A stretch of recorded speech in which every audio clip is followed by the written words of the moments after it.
മനസ്സിനെ ഞെക്കുന്ന ഒരു കാര്യം അവതരിപ്പിക്കാനാണ് ഞാൻ ഇവിടെ വന്നത്. ഞെട്ടരുത്. അപ്പൊ തുടങ്ങാം. തുടങ്ങിക്കോ. വിമർശിക്കട്ടെ, നമുക്ക് എന്നാന്നേ. മുട്ടയെന്ന് വിരിയാത്തവന് പോലും നമ്മളെ കണ്ട ഒരു വിലയും ഇല്ല.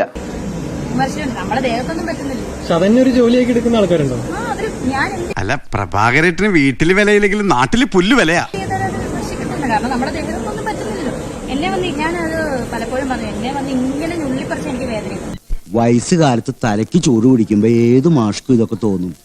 പക്ഷെ എനിക്ക് എന്റെ മനസ്സിന് എനിക്ക് ഒന്ന് കല്ലാന്ന്, എനിക്കൊരു വേദനയില്ല, ഒരു ചമ്മലുമില്ല. അതിന് ഒരു ബുദ്ധി വേണം, അതിവനില്ല. ഒന്നുമില്ല, ഒരു വികാരം. ഈ ഒരു നെഗറ്റീവ് കമന്റ് കൊണ്ട് നിങ്ങൾ എന്താണ് ഉദ്ദേശിക്കുന്നത് എനിക്കറിയത്തില്ല. നെഗറ്റീവ് കമന്റ് ഇടുന്നത് എന്താ മച്ചമ്പി ഇത് എന്നോടാണ് ചോദിക്കുന്നത്? എന്താ ഇത്? എന്നെ കളത്താന്നാണോ എന്താന്ന് എനിക്കറിയില്ല. പക്ഷെ ഞാൻ നിങ്ങളോട് എല്ലാവരോടും, ഈ നെഗറ്റീവ് കമന്റ് ഇടുന്നവരോട് എല്ലാവരും ഒറ്റ വാക്കി പറയാം. കൊച്ചനെ വലിയ മിടുക്കനാന്ന് നോക്കല്ലേ, സ്വന്തം ഭാവി കൂടെ നോക്ക. രേണു സുധി ഇനി നിങ്ങളെ എന്തൊക്കെ പറഞ്ഞാലും ഒരു തുള്ളി പോലും വിഷമിക്കരുത്. കാരണം എന്റെ മനസ്സിൽ കല്ല. തളരരുത് രാമൻകുട്ടി, തളരരുത്.